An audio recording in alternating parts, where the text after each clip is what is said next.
Nessa análise de hoje vamos discutir dois temas que na verdade são dois temas correlacionados, são dois temas contínuos, mas eu dividi em dois momentos aí para poder deixar mais claro no título e na capinha quais são os assuntos que eu vou discutir com vocês aqui hoje.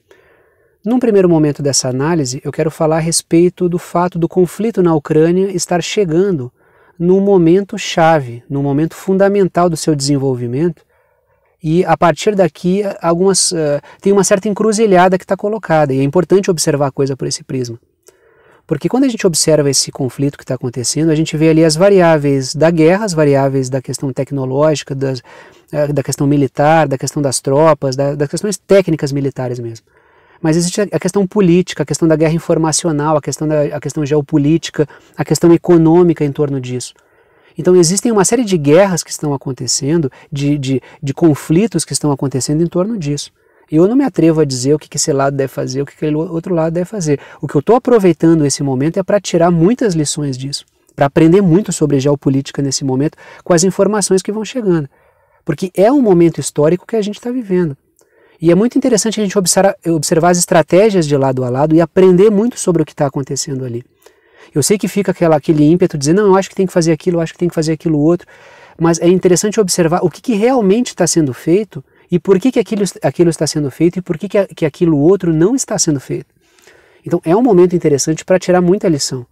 Nesse período do conflito na Ucrânia, eu tenho observado com toda a atenção do mundo para entender um processo geopolítico, para entender a gênese de um conflito, a gênese de um certo comportamento geopolítico. Então é um momento assim que é um momento para aprendizado, é um momento grave. Todo momento de crise, todo momento de dificuldade política, militar, social, é um momento de aprendizado. E é importante que a gente observe por esse prisma, porque dá para aprender muito ali através das coisas que estão sendo feitas e das coisas que não estão sendo feitas. O outro tema que eu trago aqui é a questão das repúblicas, agora repúblicas independentes do Donbás, reconhecidas pela Rússia, estarem propondo um processo, um referendo, para que possam fazer parte do Estado russo. E esse é o segundo tema que eu vou discutir aqui hoje, e faz parte desse momento chave que o conflito está entrando também. Eu estou tentando aprender o máximo sobre esse conflito e passar aqui para vocês as minhas conclusões sobre isso. Todas as discussões que eu faço aqui com vocês são resumos, sínteses das coisas que eu estou estudando a respeito do conflito, das informações, das notícias, dos artigos, e eu tento apresentar da maneira mais clara e honesta para vocês. A gente discorda muitas vezes aqui de vários pontos, mas eu estou passando a minha impressão real, não estou fazendo nenhum tipo de malabarismo, nem propaganda, nem torcida, nem nada. Então o meu intuito é aprender com essa situação e a partir do aprendizado que eu tive, poder discutir com vocês de uma maneira aberta o que está acontecendo aqui. E apoiando, tá? Tem gente que vem aqui e diz, tu tá sendo pessimista, isso joga contra a Rússia, tô sendo xingado. Tem gente que vem aqui, lógico, e as pessoas que apoiam a Ucrânia e o atlanticismo, então eu não preciso nem dizer o tipo de xingamento que eu recebo aqui. Mas vou seguir na linha, uma linha prudente, racional, de tentar observar a coisa tal como ela está acontecendo e passando da forma que eu entendo, logicamente. Eu, como professor de geografia e um cara que adora temas geopolíticos, eu estou observando com toda a atenção esse assunto que está se desenvolvendo aí, para aprender sobre isso, logicamente. Como sempre trago as minhas anotações e em torno das minhas anotações agora eu vou desenvolvendo os meus raciocínios, começo discutindo essa questão desse momento chave e depois a gente fala um pouquinho sobre a questão dos referendos no Donbás. Primeira reflexão que eu trago é a seguinte. O conflito entre Rússia e Ucrânia entrou no momento chave para ambos, porque a gente tem a seguinte situação, intensificamos, e sobretudo para a Rússia que ela vai dando muito tom porque ela está numa situação, ela tem um poderio militar capaz de dar esse tom. A Rússia tem colocado uma certa força militar conforme os objetivos que ela estabeleceu, mas ela pode ampliar esses contingentes militares, a força dos seus ataques. Mas ela estabeleceu uma certa velocidade para o conflito. Só que a gente chegou no momento chave, que é qual? Será que a Rússia intensifica isso? Será que ela mantém a coisa tal como ela está? Ou será que ela parte para a questão diplomática? Isso está colocado para a Rússia, mas isso também está colocado para a Ucrânia. Porque embora a Ucrânia por si só não possa ampliar os seus contingentes, embora ela possa dispor de contingente, ela possa dispor de armamento da OTAN e de pessoal treinado pela OTAN que está atuando lá dentro, ela pode optar pela via diplomática também. Então também existem caminhos para a Ucrânia, não é que a Ucrânia está sem saída. Então a gente chegou no momento que é o seguinte, a coisa vai se intensificar, a brutalidade vai aumentar e a destruição vai aumentar na Ucrânia, a coisa vai se manter tal como ela está, um avanço lento, um recuo lento, ou será que eles vão partir para a diplomacia? Chegamos no momento chave, porque tem algumas situações que estão colocadas aí que são situações muito complexas, porque não é só a questão de um conflito militar. A gente não está falando como se fosse uma situação de videogame, assim, eu vou lá, jogo e um lado vence e o outro não, e só existe o aspecto técnico-militar, não é? A coisa não funciona assim. Existe o aspecto da guerra em si, do conflito em si, da questão técnico-militar, mas tem a questão econômica, tem a percepção que a sociedade russa tem disso, que a sociedade ucraniana tem disso, que a sociedade dos outros países tem disso. Tem a opinião internacional sobre isso, tem trabalhos de uma guerra informacional sobre isso. Tem uma certa situação econômica em torno disso. Então são muito mais variáveis do que propriamente só o conflito em si. O conflito é muito maior do que a questão técnica, quem tem mais armas, quem tem menos armas. Onde atacar, como atacar faz parte disso, a morte de mais ou menos civis entra numa questão da guerra informacional. Então a coisa é muito mais complicada. E a gente está entrando numa quadra muito complexa do conflito, até porque a gente vai estar entrando no outono no hemisfério norte, e o inverno é uma realidade cada vez mais próxima. O outono vai avançar, o inverno vai se aproximar, aí lá para dezembro a situação, lá para o final do ano, novembro, dezembro, a coisa vai ficar muito complicada por causa da chegada de um frio bem maior. Então é essa a perspectiva que nós temos aí. Trago uma reflexão, mais uma reflexão. A Rússia precisa manter uma linha de 1.000 quilômetros dentro da Ucrânia com um contingente que estabeleceu, com um certo contingente limitado que estabeleceu para essas operações, e teve baixas dentro desse contingente. Então, repito, a Rússia precisa manter uma linha de 1.000 quilômetros, uma linha militar de 1.000 quilômetros, com um contingente limitado, que é aquele contingente que ela estabeleceu para essas operações. E ela luta não só contra a Ucrânia, porque a capacidade militar da Ucrânia, a infraestrutura militar ucraniana, a Rússia conseguiu muito rapidamente imobilizar. Mas o que ela não conseguiu, o que não deu para antecipar é a quantidade de equipamentos, de pessoal treinado e de inteligência que a OTAN está colocando nesse conflito. A OTAN está colocando uma quantidade enorme de dinheiro, de armas, de pessoal, de inteligência dentro desse conflito. Por isso que eu tenho dito aqui, é muito melhor chamar esse conflito na Ucrânia de um conflito Rússia contra a OTAN dentro da Ucrânia e utilizando militarmente a Ucrânia, do que uma guerra Rússia contra a Ucrânia. Porque se a gente não colocar a variável da OTAN, a gente não consegue entender a duração desse conflito. Então, a capacidade militar da OTAN é enorme. A Rússia está lutando contra uma capacidade militar da OTAN, que é mobilizada pela força militar ucraniana, que não é pequena. A Ucrânia não é um país que tem um contingente militar pequeno e desprezível. Então é um conflito de proporções consideráveis que a Rússia está levando à frente com um contingente limitado que destacou para fazer essas operações. Então a Rússia destacou o quê? Operações para dominar a porção da Ucrânia que tem russos étnicos e o entorno do Mar Negro. Então ela tá focada nesse tipo de operação, não é uma operação para dominar toda a Ucrânia. Isso nunca esteve na mesa, dominar toda a Ucrânia. Tanto é que se a gente observar o foco das operações russas, forma uma linha bastante bem determinada que não deixa margem para outra interpretação que não essa.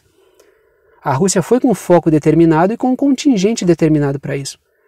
Mas do outro lado existe uma força considerável que é a OTAN atuando, utilizando as forças militares ucranianas que não são desprezíveis. Trago mais uma reflexão aqui. Com o atual esforço e contingente, é fato que a Rússia não vencerá no curto prazo a Ucrânia. E não se sabe nem se no médio ou no longo prazo. Repito, com o atual esforço militar e contingente militar, é fato que a Rússia não vencerá no curto prazo a Ucrânia. Aí pode-se contra-argumentar o seguinte, tá, então por que ela não aumenta a violência? Por que ela não aumenta a truculência, os contingentes, os ataques à infraestrutura ucraniana e não mata logo essa charada? Porque é um jogo também de guerra informacional. É um jogo que também diz respeito à opinião internacional sobre o conflito que acontece.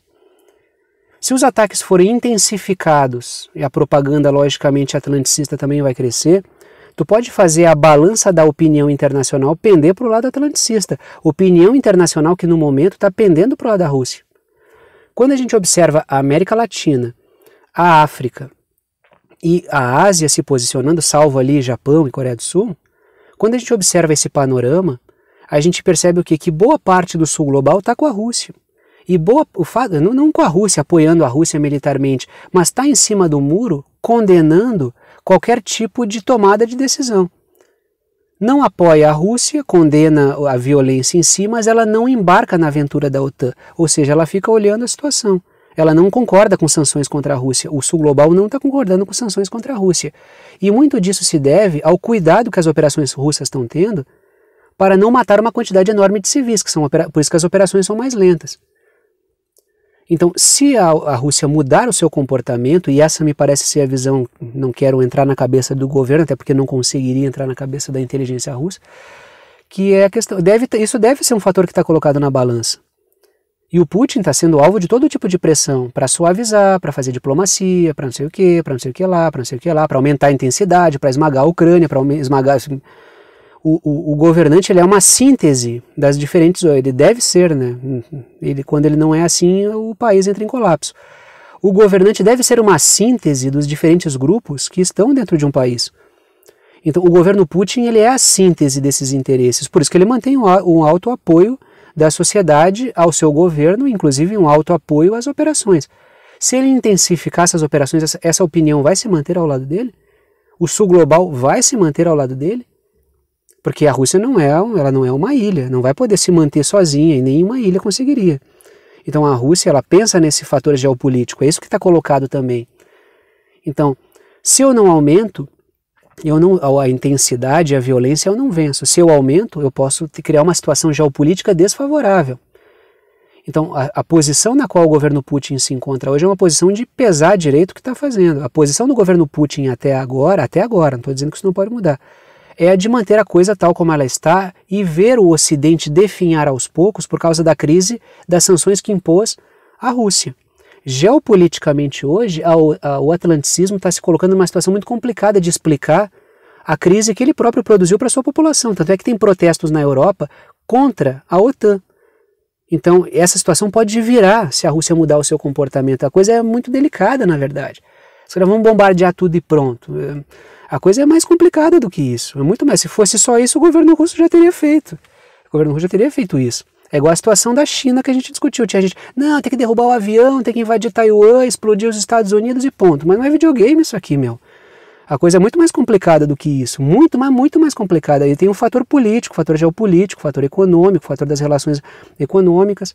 A China tem um monte de gente que dá suporte ao governo chinês que tem relações com o governo, com a economia norte-americana. E aí? No equilíbrio de forças, perde apoio desse pessoal e como é que fica o Estado, no caso chinês? Então tem muita coisa que está em jogo ali, não é fazer isso e pronto. Então tem que tomar um pouco de cuidado com esse tipo de avaliação, assim, invade pronto, explode pronto. É um pouco mais delicada a situação ali, na verdade. Vamos trazer mais uma situação aqui. Até então, o povo russo, isso apareceu num artigo do Atlantic Council, que é um centro de estudos da OTAN, que admitiu isso, tá? Isso faz um tempão, faz meses que eu trouxe esse dado para vocês.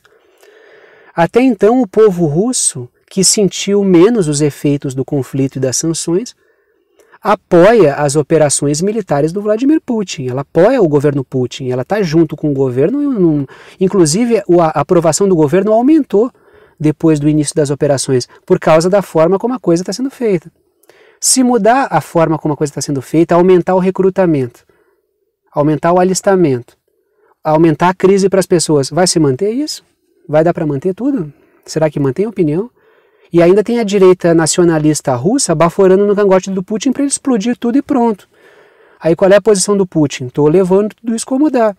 Mantendo a população do meu lado, ou mantendo esse pessoal que quer explodir tudo baforando meu cangote, mantendo uma certa tranquilidade e mantendo um processo de médio e longo prazo que vai mantendo a opinião internacional ao nosso lado enquanto a gente tenta manter as posições territoriais dentro da Ucrânia, defendendo os russos étnicos e contornando o Mar Negro e guardando posições ali. Essa é a situação que está se desenvolvendo.